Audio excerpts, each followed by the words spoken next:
রাত তখন 12:30। চারদিকে যেন মৃত্যুর মতো এক নিস্তব্ধতা ছড়িয়ে পড়েছে।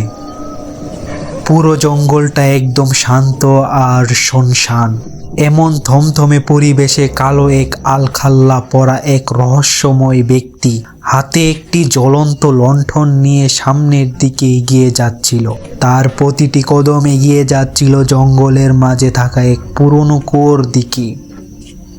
সে কুয়োর একেবারে কাছে গিয়ে থামলো, তারপর পকেট থেকে একটা চিরকুট বের করে কুয়োর ভিতরে ফেলে দিল।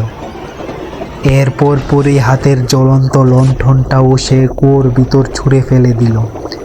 আর তারপর কোনো এক বড় বিপদের হাত থেকে বাঁচতে যেভাবে মানুষ দৌড়ায়, ঠিক সেভাবে প্রচণ্ড গতিতে সেখান থেকে পালিয়ে গেল। পরদিন বিকেলবেলা এই গ্রামেরই এক প্রবীণ মহিলা কল্যাণী তার বাড়ির উঠোনে বসেছিল।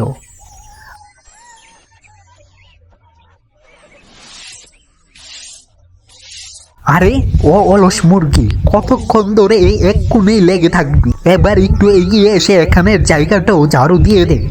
শাশুড়ির কথা শুনে ঘুমটা পড়া সেই বউটি 4 পায়ার খাটের কাছে এলো এবং বাথরুমের মতো ঝাড়ু দিতে লাগলো। তার শাশুড়ি কল্যাণী তাকে দেখে মনে হয় হাসছিল। এরপর সে একে একে বউটিকে আরো এক গাদা কাজের নির্দেশ দিতে লাগলো, আর বেচারি মুখ বুজে সব কাজ করে যাচ্ছিল। কল্যাণী এভাবেই দিনরাত তার পুত্রবধূর উপর অত্যাচার করত, আর সেই অসহায় মেয়েটি নিজের সংসার টিকিয়ে রাখার জন্য শাশুড়ির সব অন্যায় মুখ বুজে সহ করে নিত। সেদিন গভীর রাতে কল্যাণী নিজের ঘরে শান্তিতে ঘুমাচ্ছিল। হঠাৎ করেই তার মুখে এক আজলা জল ছিটকে এসে পড়ল। কে রে, ভেতরাকে এমন নোংরা ইয়ার্কি কে করছে? কল্যাণী ধরফর করে উঠে বসলো, কিন্তু চারদিকে তাকিয়ে দেখলো কেউ কোথাও নেই। তখনই তার নজর গেল মেঝের দিকে। সে দেখলো ঘরের বাইরে থেকে জল ভেসে ভিতরের দিকে আসছে। আরে এই জল কোথা থেকে আসছে? এভাবে জল এলে তো পুরো বারান্দাটাই কাদা হয়ে যাবে। জলটা আসলে কোথা থেকে আসছে তা দেখার জন্য কল্যাণী ঘর থেকে বাইরে বের হলো। জলের স্রোতটা যেদিক থেকে আসছিল সেটার পিছু পিছু সে এগুতে লাগলো। কিছু দূর যাওয়ার পরেই সে বুঝতে পারলো এই জলের স্রোতটা আসছে পাশের জঙ্গল থেকে। জঙ্গলটার কথা মনে হতেই না জানি কেন কল্যাণীর বুকটা কেঁপে উঠল। হে ভগবান!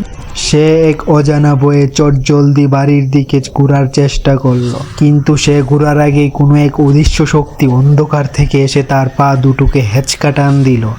কেউ আমাকে বাঁচাও! মুহূর্তের মধ্যে কল্যাণীকে টেনে নিয়ে যাওয়া হলো সেই অভিশপ্ত কুয়োর কাছে, এবং সে সোজা কুয়োর ভিতর তলিয়ে গেল। তার শেষ চিৎকারটুকু জঙ্গলের বাতাসে মিলিয়ে গেল, আর চারদিক আবার নিঝুম হয়ে গেল। কিন্তু কে ছিল ওই অদৃশ্য শক্তি, আর কেনই বা সে কল্যাণীকে টেনে নিয়ে গেল সেই অভিশপ্ত কুয়োর ভিতর? পরবর্তী পার্টটি সবার আগে দেখতে এখনই চ্যানেলটি সাবস্ক্রাইব করে বেল আইকনটি অন করে রাখুন। ধন্যবাদ।